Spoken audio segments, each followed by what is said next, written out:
Magandang araw, magandang gabi at kung ano man pong oras sa inyo ngayon ay salamat po sa Diyos, sa Panginoon at sa Espiritu Santo na makapag-live muli. At hindi ko nga pala na-post, biglaan din ito dahil dapat sana kanina mag-Facebook live ako dahil sa medyo naparaming aking ginawa kaya inabot na ako ng gabi.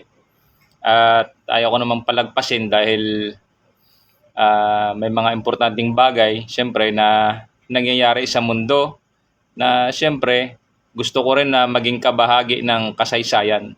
Opo, kasi bawat tao meron din hong his story, no? Our story, your story. Bawat tao merong kanya-kanyang kwento. So shoutout sa aking mga magulang, sa aking tatay Jesus Sukgang Senior, sa magiting kong tatay, sa aking nanay Daisy Sukgang, Sheila at Jan Sukgang, aking kapatid, no? Aking mga relatives, kaibigan, mga pamangkin ko dyan. So shoutout sa inyo. Sa mga kasama ko dyan at naging kaibigan ko sa Philippine Coast Guard, shoutout sa inyo. God bless sa inyo lahat. Rico, tungtuwa talaga ako sa iyo. Shoutout sa iyo. Jobert, itong magiting na member ng Philippine Coast Guard, may kinakaharap din. Nakalimutan ko pala picturean yung ipapadala ko sana sa iyo. Picturean ko na lang, naalala ko kanina at siguro pagkatapos nito. So, salamat to ng maraming salamat. At balak ko sana kayo i-refresh regarding doon sa naitopic ko the other day, yesterday, for today. Kaso lang, syempre, higit sa lahat, o ibig sabihin higit sa lahat, syempre, salamat sa Diyos, sa Panginoon at sa Espiritu Santo, no? Salamat po sa lahat ng mga nag-view. Salamat po ng maraming salamat sa inyo. At willing din ho ako na makipag-usap sa inyo. Tulad kanina, may nabasa pa nga akong basher, no, comment ba. Pwede ho, nakita ko naman si Great Chi ba yun? Anong pangalan, no? Kalimutan ko na, ayaw ko maalala, yung mga malakas mang insulto. Nahamon ko naman makipag-debate. Usap ba, kahit discourse na lang, no? Shout out to Marivic Bautista, thank you very much, Oy, sa mga classmate ko, schoolmates, batch 92 of La Paz National High School, madamo gid nga salamat sa inyo. No? Sa mga batchmate ko naman sa Jan Bilacson, maraming salamat din sa inyo, batch 95, Jan Bilacson. At siyempre, shoutout ko na rin dyan sa mga batchmate ko sa La Paz SDA, no? Sa 7th-day Adventist private school. Ilan lang naman tayo noon. Lilima lang kami. I do not know kung buhay pa yung iba sa amin kasi nalungkot ako dahil lilima lang kami. Ang balita na sinearch ko sa Facebook, namatay na yung isa naming classmate. Sa 5 lang kami, namatay na yung isa. Siguro 4 na lang kami natira. So ganun ho yung buhay-buhay na nag-aral kami sa private school. Naalala ko tuloy yung pinamemorize sa akin nung ako'y grade 5, letter M. Kasi it's a word, composed of word. Akit kami sa stage, bawat letter, may hawak-hawak kaming letter, may Arabic Albay, mate, kamusta? Hindi mo na ako siguro kilala. Chat tayo pagkatapos Marivic, Medyo high school pa kasi tayo, no? Marami rin akong memories diyan. Pero tuloy ko lang, naalala ko tuloy yung sa 7th-day Adventist ako. Kasi private school yun. Lilima lang kami nag-graduate. May pinamemorize sa akin nung grade 5. Letter M yung hawak ko. Kay Teacher Galbe, to Ma'am Galbe. So, lahat ng memories ko nandito sa loob. Tumatayo balahibo ko, no? Bigay ko na lang sa Diyos iyon. Bahala na po ang Diyos. I-submit ko na lang sa Kanya. Hindi ko na may balik yung mga panahon We cannot turn back time. So, yung letter M, merong memorized, may phrase yun doon na kailangan i-memorize. So, each one has its turn. So, ako naman letter M. Tumayo ako sa gitna.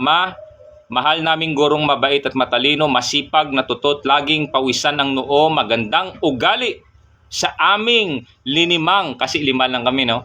Nang ang masasamang landas ay di matutunan. So, ganun, no? Shoutout sa inyo, shoutout dyan sa mga students, no, ng La Paz SDA or La Paz 7th-day Adventist. sa school, private school na yan, although na Adventist kayo. For info, ako ay member na ng Members of the Church of God International. Opo. In-encourage ko rin ho kayo. I do not say na kung ano man yung against sa inyo or what. Ang akin lang, subukan din ninyo. Sa aking teacher dyan, si Mrs. Tanamal, saka si Miss Galbe. Sa mga schoolmate ko, si Emily Davi, si Randy Libuna, si Sigfrid Liguro, tsaka si Jim Castor, si Jim P. Castor pala, nasa US na yata, naging pastor na siya. Ang galing na ng accent niya eh. Opo, ang galing na ng accent niya, talagang English na English eh. So, shout out sa inyo. At again, sa La Paz National High School, God bless sa inyo. So, kung ano man yung turn of events, sa mga teachers ko dyan, most probably, bago na lahat ng mga teachers dyan kasi that was 51 na kasi ako ngayon eh. I was there 14 years old. So, napakatagal na ho. So, nag-Facebook live ako kasi babatiin ko lang itong Amerika. No? So, to the American people and to the United States of America. Happy 4th of July dyan sa Amerika, and may God bless you, and may God keep America safe. America, you better wake up. You better wake up. Ang gift ko lang sa inyo, Amerika, na ibigay ko naman sa inyo, willing ho ako. To the Central Intelligence Agency, I'm very willing to offer you my knowledge for free. If you want to test me, make that avail the Spanish scientist who invented the brain implant device, and make that AI who said he is God, make that AI ready.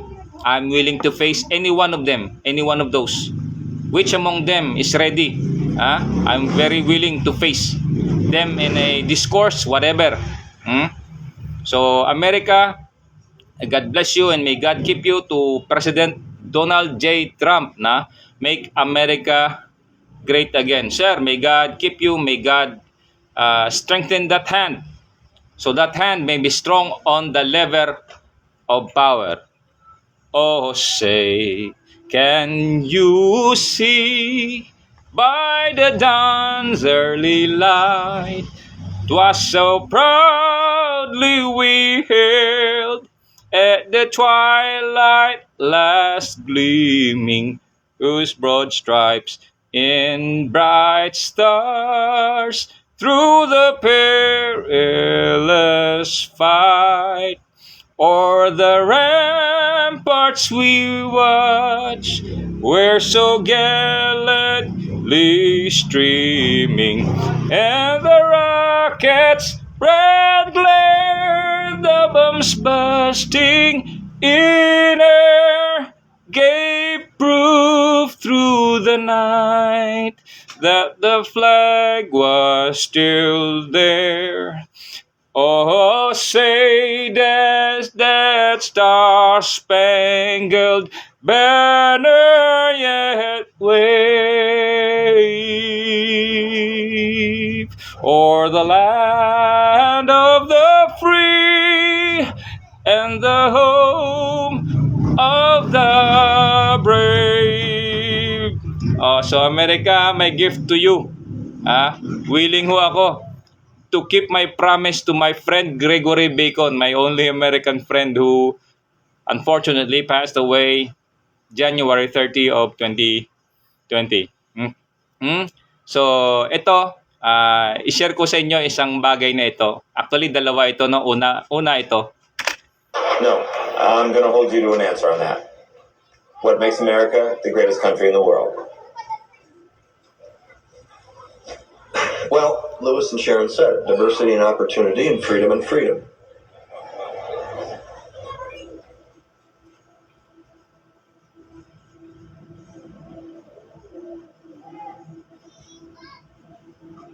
I'm not letting you go back to the airport without answering the question.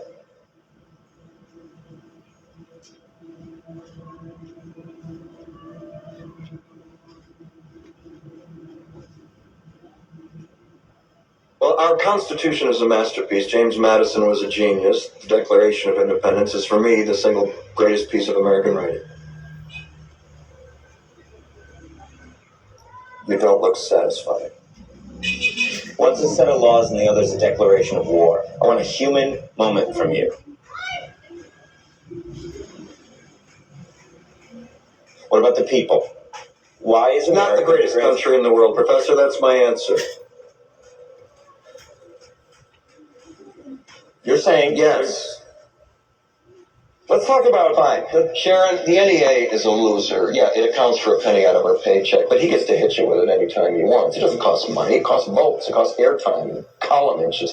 You know why people don't like liberals? Because they lose. If liberals are so smart, how come they lose it?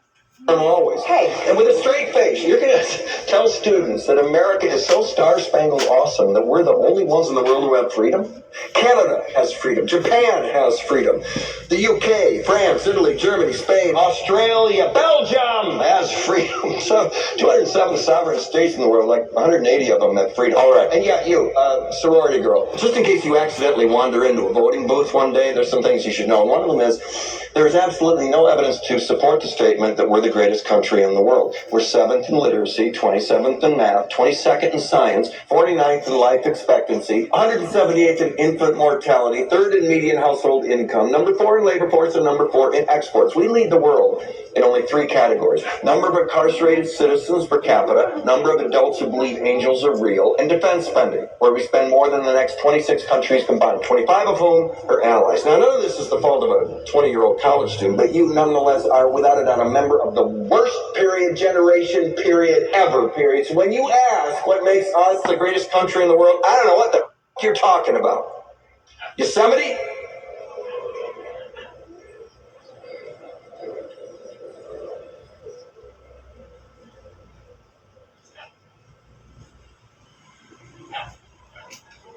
Sure used to be. We stood up for what was right. We fought for moral reasons. We passed law and struck down laws for moral reasons. We waged wars on poverty, not poor people. We sacrificed. We cared about our neighbors. We put our money where our mouths were, and we never beat our chest. We built great big things, made ungodly technological advances, explored the universe, cured disease, and we cultivated the world's greatest artists and the world's greatest economy. Capitalism. We reached for the stars, acted like men. We aspired to intelligence. We didn't belittle it. It didn't make us feel inferior. We didn't identify ourselves by who we voted for in the last election, and we didn't scare so easy.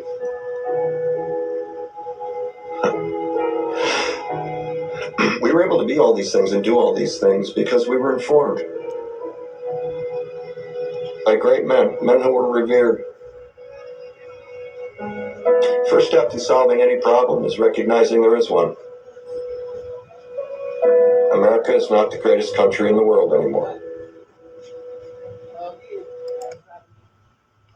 Well, baka sabihin nyo, totoo ito, this is a clip from the newsroom, Ito siya ay series sa HBO. I-search na lang, hindi naman ito masabi ko ba na akala nyo totoo. Hindi, ito siya, pelikula. Actually, this is a movie or series na sequel, Sequel para panggising siguro sa Amerika.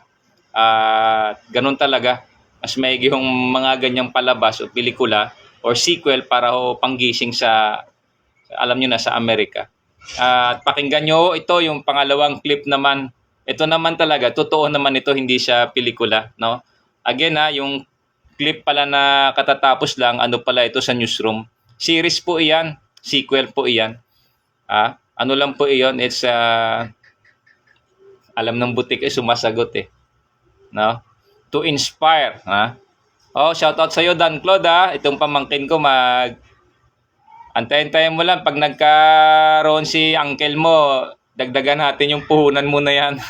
Sa ngayon may inaayos pa, So again, please bear with me and hear the second clip. For I know that as I have said in many a speech before my own people and before the world. Fate and destiny has decreed that the United States of America be the trustee of modern civilization against the threat of a possible second dark ages. And America cannot fail. Therefore, we, the Filipino people, come and bring to you a prayer that God and His divine providence may grant you guidance, strengthen both your heart and hand, so that that hand may be strong on the lever of power and save our humanity.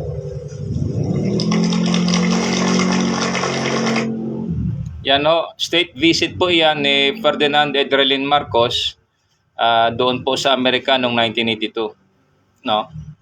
Now, this may be, sabihin nyo, baka, ba't turo ng tao yung salita? Kasi may role din naman po talaga yung tao. Opo. Kasi tao against sa tao, no? May struggle talaga. Baka sabihin nyo, save humanity. Alam naman ho natin na makapag-save din ho ang Diyos. Ang sinasabi kasi dito ni Marcos in particular, the possible second dark ages. Ganun ho.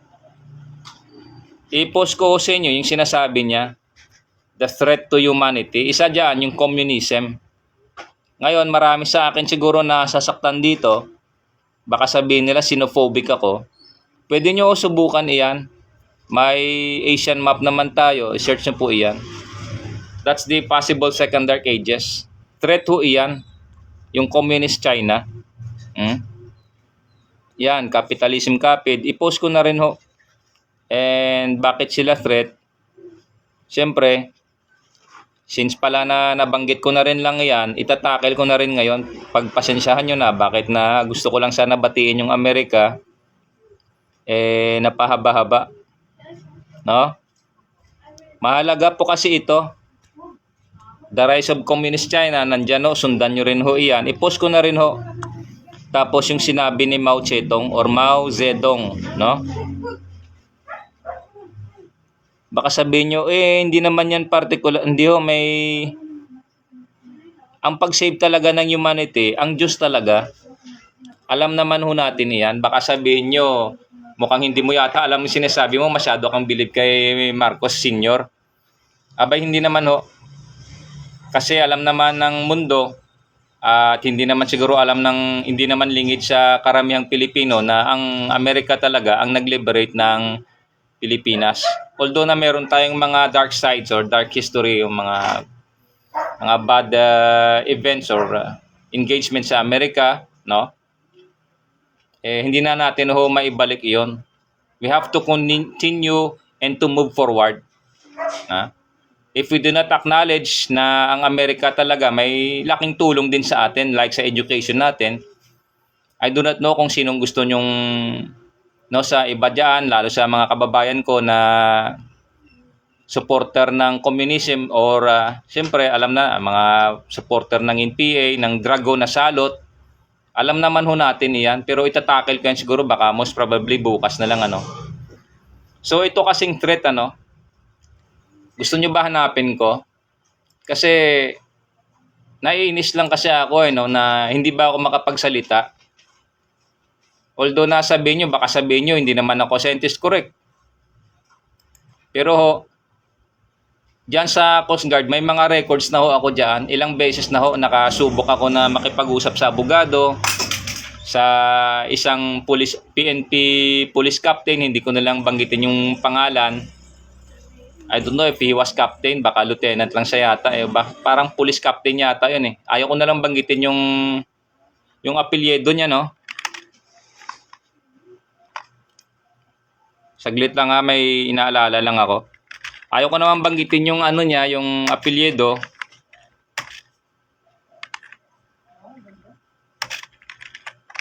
No, ayaw ko nilang banggitin. Ilang lawyers na ako yung nakausap ko dyan. Yung guest sa CGTC pa ako dati assign. Tapos may mga professor pa. Hindi ako nasisindak, hindi ako natatakot pagdating ko sa mga ganyang usapan. Lalo na ako kasi hindi naman ako maalam. Akin lang, gusto ko lang magtanong. Ganun lang ho yung aking pinaka nasa sa loob, no? Ganun lang ho. Ngayon, ang sabi naman ni Marcos in particular, balikan ko na lang doon yung second dark ages. Ganun ho. Tandaan ho natin, ang mag-save ho ng humanity, ang Diyos, ang Panginoon. Yan ho talagang mag-save. However, in the human standard, no? Possible second dark ages, ang threat kasi is yung communist China, no? The communism. So, pinost ko naman yung ibang gusto kong i-post. Sundan nyo na lang ho. Pwede nyo hong gawan ng notes iyan. Shoot, mag-comment ho kayo. And I am very willing ho i-discuss sa inyo iyan. Kung gusto nyo ho, i-discuss ko further, elaborate further, mag-usap tayo. Willing ho ako. Batuhin nyo ako ng batuhin ng tanong. Pero kung gusto nyo, sa isang ano ko nang ibang occasion na lang, hindi muna ngayon ano. Pero gusto ko na lang i-tackle ito. Saglit lang ho ha. Ito. Si Victor Gao, siya po yung mouthpiece, siya po yung tagapagsalita ng Communist China sa mundo, no? Sa tawag nito, sa international community, si Victor Gao, ito siya. Pakinggan niyo ho ah. Pakinggan natin. You don't have to work in America to get paid in you.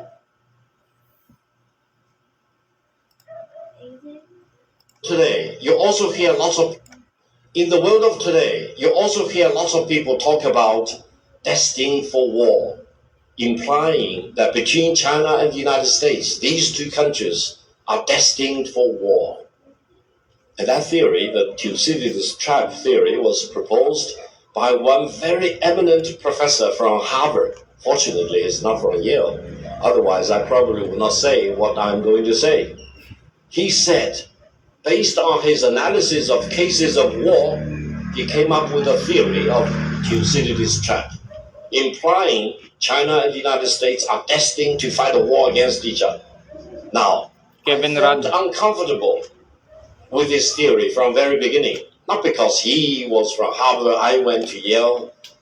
I thought something must be wrong in his theory. And now, standing here in Manila, in front of all the distinguished excellencies, let me tell you, I now call that theory, destined for war theory, applied to China and the United States, as a fallacy. Why? Why do I call it as a fallacy? Because he analyzed all the cases of war which were conventional wars, and he wanted to apply his theory to China and the United States, two very important conventional powers, of course, but also two very important nuclear weapon countries. I remember what I learned from Yale PhD program. Between nuclear power states, you never fight a war. Because if you fight a war, you will have MAD, mutually assured destruction. So anyone trying to instigate a war between China and the United States may force mankind to stare into Armageddon right away. That leaves me to my theory. Allow me to share with you. Theory. I called it inevitability of peace between China and the United States. Now, whether the United States like China or not, that's another thing. But China and the United States eventually will need to live in peace. Whatever problems they have, they need to resolve them in peace, in negotiation, in diplomacy. That's why, if you have not watched the Victory Day parade in Beijing on September the 3rd, one of the weapons China demonstrated is a missile with all the warheads. We call it 61 because it DFs. can contain 60 nuclear warheads plus one hydrogen bomb. Now, in the world of today, let me tell you, which country has hydrogen bomb? Now, sundan nyo na lang ho ito. Isi-search ko ito sa cellphone ko at isi-share ko. No? Ang daming sinasabi dito ni Victor Gao, no? Actually, disagree ako eh. At pinost ko naman yung mga disagreement ko, yung mga kontra ko sa kanya. Na peace, hindi ho. Traidor kayo eh. Napaka-traidor ninyo. Napaka-traidor. Communist China is a traitor. Ha? World map, nandyan. Asia map in particular. Why Communist China wants to reunite with Taiwan? Where for a fact, China never controlled Taiwan. Never. May mga politics kasi sa mundo na by history na hindi na ho na-correct iyan. Malaki-laki hong usapin iyan at kailangan ho dyan ng experts. Opo, experts in geopolitics, experts in international law. Sa mga ganyang disputes. Marami hong problema dyan. Pwede rin hong pag-aralan iyan kasi siyempre sa ibang okasyon na lang. I disagree. Ngayon, pupuntusan ko lang ito si Victor Gao. Ngayon ang pinagmamalaki niya rito, yung DF-61. It has 60 nuclear warheads and 1 hydrogen bomb. Continue natin, ano? China is the only country with hydrogen bomb. And that, alam nyo, hindi naman ako scientist. Ito lang yung pinakapunto ko dyan. That is a stored energy. Hydrogen, no? Sinasabi niya, 1 hydrogen bomb. Yung fusion sa loob, hindi mo basta-basta ma-store iyan. Yung nuclear, that's heat. Eh kung nasa loob iyan ng missile, ilagay mo pa sa silo, gaano kaya katagal para mag-self-destruct yan? Sabihin mo man may spacing sa loob yan. Umiinit yun eh. Yung panluloko nito. May tendency kasi yan na magkaroon ng chemical reaction doon mismo sa loob ng missile, sa canister niya, at sasabog yan mismo sa kanila. Doon pa lang sa silo, hindi pa lumilipad sa sabog yan. Gaano katagal mo ma-contain yung energy na iyan? Para bang loko-lokohin lang tayo. Yung nuclear, yung nuclear power plant nila, I think nabasa ko 2 days, 3 days ago, nagkaroon ng mga leak eh. How much more yung hydrogen na yan? No? Kwento niya lang ito'y salita niya lang. Salita. Panggagago. Mutual destruction. Sinisira nyo nga ibang bansa eh. Inaagaw nyo na eh. It's because by historical events, accounts in the annals sa Communist China or China is to conquer the world. Ganun talaga sila. Sinabi nga yan ni Qin Shi Huang or Emperor Qin, the first emperor ng China. He united the 5 kingdoms. Kaya nga sa flag ng China merong 5 stars eh. Yung pinakamalaking star, I think that represents Emperor Qin.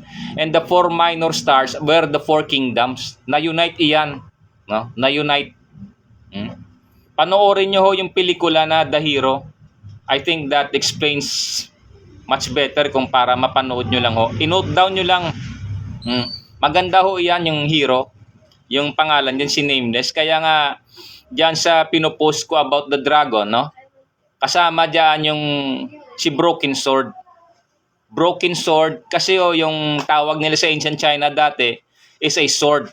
Kasi sa ancient China, meron hong, I think, 40 or 50 writings, no? Way of writing the word chi. Chi means is sword. Kaya nga, chi na. Ibig sabihin, sword already. Or the ancient time nila tawag nila, Chan Xia, meaning under heaven. Parang ganun ba? Ganun sa kanila ang sinasabi nila niyan. Ganun ho. Kaya nagpalakas ito sila militarily kasi siyempre nakita ng Communist China at siyempre nakita ng mga best brains nila na kailangan nila magpalakas militarily at siyempre nauto nila itong Russia, tinuruan sila paggawa ng atomic bomb. However, actually parang na-abrupt iyon pero dinevelop na nila kasi nandun na eh. At na-crack nila yung paggawa ng atomic bomb. Nakagawa sila ng atomic bomb with the help of Russia, no? Dapat nga hindi yan sila tinuturuan ng mga technology, no? Kasi ninanakaw nila eh. Ganun no sila. Peace. Anong peace? Traidor eh. Alam nyo naman no, si Lucifer Satan, traidor. At mabanggit ko na rin sa inyo at ulit-ulitin ko ito. May time makababa ako ng Metro Manila, bibidyuhan ko kung saan ako hinit and run dyan sa Binondo. Kung saan ko nakita ang mukha ng dragon, ng demonyo, kulay gray, no? Kalahati lang na mukha nakita ko dahil sa laki niya. Opo, doon mismo sa ibabaw dyan ng Dasmariñas Street. Dasmariñas Street, Binondo. Hit and run incident noong 2004. Marami hong nakakita dyan. May mga sumigaw pa nga. Meron pang sumigaw isa babae doon, "Mama, mababangga." "Ang mama, mababangga!" Sabi niya ganun. So, ganun lang ho. Balikan ko muna. Bago tayo mapalayo, i-share ko na lang to si Victor Gao. Kasi naiinis ako sa mga pinagsasabi nito, the only country na meron silang hydrogen bomb. Kita nyo ho, yung ganyang pananalita, actually double standard yan eh. Bakit double standard? Two birds in one stone. You share kung ano yung capability mo, militarily or tawag nito, yung advancement mo sa paggawa ng missile. At the same time, yung isang salita niyan is yung threat. That is a threat already. Threat to what? To the world na meron silang DF-61, na meron silang 60 na nuclear bombs, na 60 na mga sa isang missile, meron 60 na nuclear bomb at saka meron silang hydrogen bomb. Yung sabi nito, naiinis ako eh. ICBM can cover every corner of the world in less than 20 minutes and destroy any target in any corner of the world without any possibility of being intercepted. Now, total, ito nasabi niya, any corner in the world. Bakit ganun siya ka-confident? Sabihin ko ba, yung mga brand ng China-made na mga vehicle nandito sa Pilipinas, ano ito, hybrid. It can run doon sa gasoline and it can run sa battery. At meron siyang internet, meron siyang ano. That already is an advance reckoning. Minamapping mo na lahat. Kaya he is confident. Gao, Victor Gao is confident by saying anywhere in the world. However, meron kasing tinatawag din na trajectory, pag launch, tapos along the way, tapos sa hit mo, paano mo ma-hit yung target mo. Parang three-phase para mula sa pag-launch, sa pag-trajectory, tapos sa target mo. Ganun sa ng mga military minds, sa military science, no? Ganun para ma-hit mo yung target mo. And why is Victor Gao so confident to say na anywhere in the world? It's because in-export na nila yung China-made products nila na may mga internet at minamapping na lahat ng lugar. Nakita ko nga, sabi ko nga sa inyo the other day or yesterday, yung sasakyan ng mga ganyang brand na alam ko China-made, ayaw ko nga humarap eh. Kasi nga merong camera, pero alam ko na natatrack na ako rito. Track na na monitor. Matagal na ako kasi since last year pa, may nakikita na ako rito mga tainted na sasakyan, inaabangan ako sa daan. Ilang beses na yun. Pero hindi ako natatakot. Tapos pagkalagpas ko, sabay aalis silang ganyan. Takutin nyo, lelong nyo. Mga ganggong kayo. Bakit? Dapat ba katakutan yung kamatayan? Hindi ho. Kasi kung maduduwag tayo, lalo ako maduduwag na hindi ako magsasalita rito ng katotohanan, magbabayad do tayo niyan. At sa mga duwag, sabi nga doon sa Apokalipsis 21:8. Opo, Revelation 21 verse 8. At sa mga duwag, whether it be duwag ka sa pagsasalita ng salita ng Diyos o duwag ka sa pagsasalita ng mga katotohanan. So ganun ho. So hindi tayo matakot sa pinag-advertise nito na DF-61. Yung missile nila, yung ICBM. ICBM stands for Intercontinental Ballistic Missile. Intercontinent. Ilang continent ang meron sa buong mundo, di ba? 7. America, Europe, Asia, ano pa ba? New Zealand, Africa, Antarctica, ano pang hindi ko nabanggit? North and South America, yun na yun. America lang nabanggit ko. So, 2 yun. So, 7 lahat. So, dapat bang katakutan na yung pinagdadaldal nito? Hindi ho. Kasi ang laking problema ninyo, once na store nyo yung DF61 na yan, may tendency yan na magkaroon ho yan ng reaction doon sa loob. Kasi mainit yan eh. That's heat. Fusion yan eh. Mag-fusion yung mga chemical dyan eh. Ganun ho siya. Ngayon, ang launch naman ng DF61, yung nuclear heads niya, magbubukas yan sa ibabaw tapos magla-launch ng 61 parts pa yung mga parang canister type na mga nuclear, babagsak yan sa mga bawat target niya. So I don't know kung gaano katotoo yan kasi wala na siyang propellant eh. So siguro mag-scatter lang, magkakalat lang siya ganun. Bahala na siya, random na yung bagsakan nun. No? So ganun yun. So yung panluloko ba nito? Tsaka pag DF61, siguro mga 3 truck kalaki yun. No? Kasi kailangan mo ng bawat isa may propellant dapat yun para i-hit yung target niya. So ganun no katindi. Hindi naman nila na perfect pa yung paggawa pa ng mga pagtunaw ng mga bakal or what eh. And technology nila hindi pa, may mga robots nga nila, mga palpak-palpak pa eh. So doon po sa tinatawag na R&D, Research and Development, matagal ho iyan. Matagal ho. Tsaka pinagdadaldal nito, maigi nga hindi ako nakadalo dyan eh. Kasi kung nakadalo ako dyan, kahit na hindi ako scientist, tatayo ako, sasagutin ko siya. Tatanungin ko lang naman siya, di ba yung nuclear mainit yan? Tapos yung hydrogen mainit yan? Paano nyo na isama yan doon sa pinagmamalaking yung missile na DF61?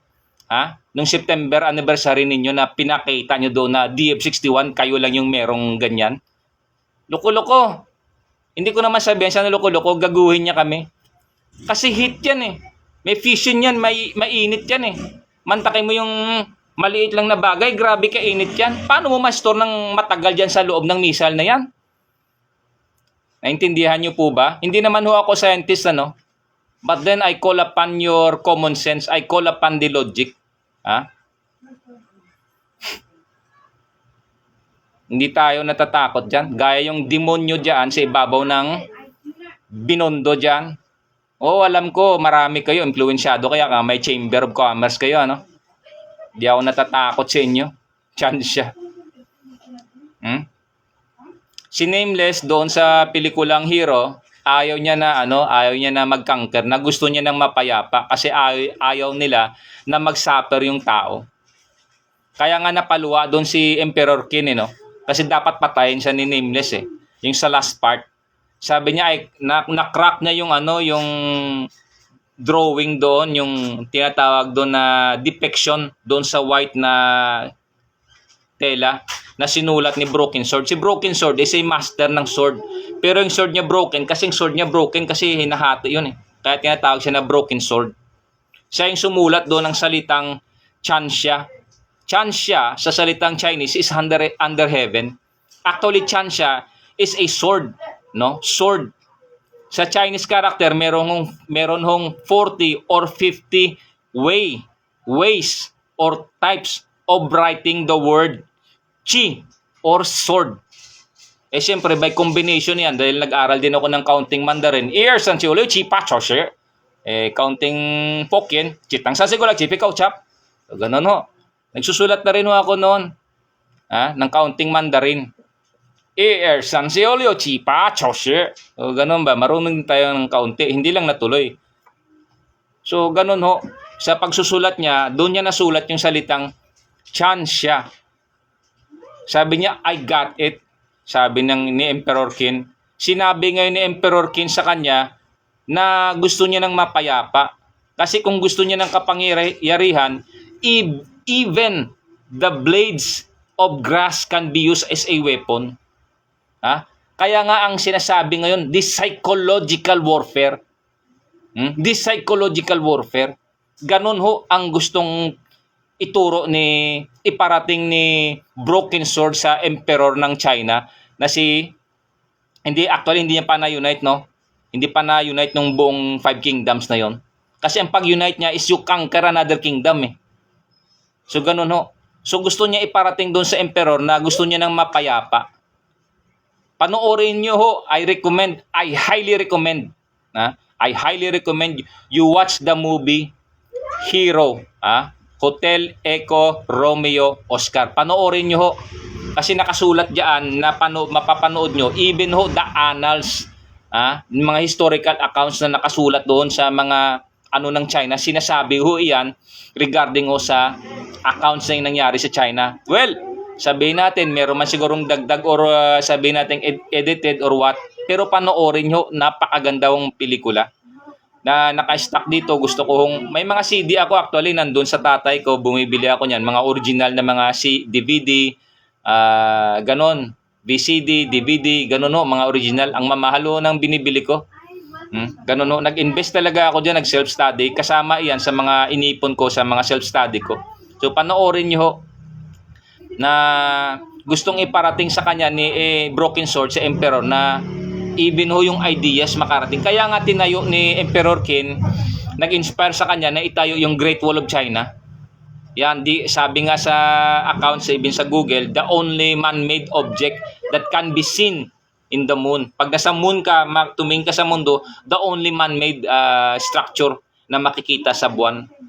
Yung ano na yan, yung Great Wall of China. However, ito naman ho, may mga accounts naman, in particular, pagpasensyahan nyo na, nahaba-haba ng konti may mga accounts naman na meron na talagang mga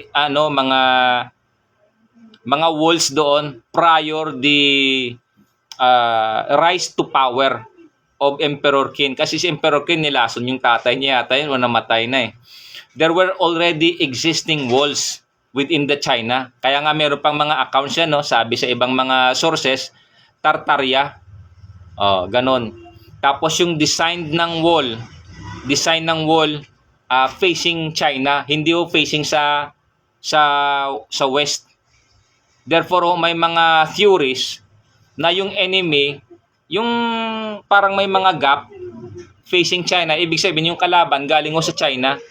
Kasi dapat yung mga gap facing ho dito sa west, yung pangontra sa Mongolia, sa mga Mongols, dapat ganun ho. So kung ano-ano man yung mga sources na iyan, hindi ko na masabi sa inyo dito kasi napahaba na talaga ng gusto at baka sabihin nyo, very, very brave ako. Well, if sabi ko nga sa inyo, if you have any queries, questions, suggestions, you can post it down the comment section below. Please don't forget to like, share, and follow. Kasi I do not solicit. Kasi ayaw ko talaga mag-solicit, I do not solicit. Pero siguro pag-isipan ko pa, na dahil minsan nasabi ko naman na magsusolicit ako. Dahil kung meron akong ilalaban na legal at kailangan ko ng financial, pwede akong mag-solicit. Pero mahaba-habang isipin iyan. Pero whatever, ayaw ko mag-solicit at yun na nga, So marami hong mga sources din nagsasabi, in particular ho dyan sa Great Wall of China. So ganon. So ano pa ba? So in particular, meron talaga akong gustong itackle. Baka sabihin nyo, bakit na lang puro China? Xenophobic ka ba? Hindi ho. Nakapost naman dyan yung sabi ko nga sources, Bible, yung The Rising of the Beast, nandyan na ho, economically. Ganun ho sila. Kasi sabi nga ni Sancho, yung philosopher sa China, the perfect war is you conquer the enemy, not with war. Kaya nga nandyan, pag-aasawa, intermarry, ganun yan. Intermarriage, ganun ho. So that is already ongoing. Manifested na yan, may manifestation na shout out to Attorney Vic Rodriguez, kinote mo dyan si Lucas Bersamin, who was a former senior Associate Justice of the Supreme Court, and Pangandaman, those two personnel or those two entity na binanggit mo ay sabi mo nga involved doon sa mga corruption kasi may mga hawak siyang documents, So bakit sila involved? Bakit hindi sila na imbestigahan? At in particular, yung tungkol doon sa kaso ni President Duterte, why is it until now the Supreme Court is silent? Yan, i-post ko na rin. So mga ganyang bagay na yan, para ho sa inyo lahat. Pero gift ko sa Amerika, that is my gift to America, not just the... Bakit siya 4? 1, 2, 3, 4. Kaya 4 siya. Baka sabihin nyo, uy, ano lang yun ah. Ganyan lang. Hindi, ganun napakita ko na sa inyo eh. 1, 2, 3, 4.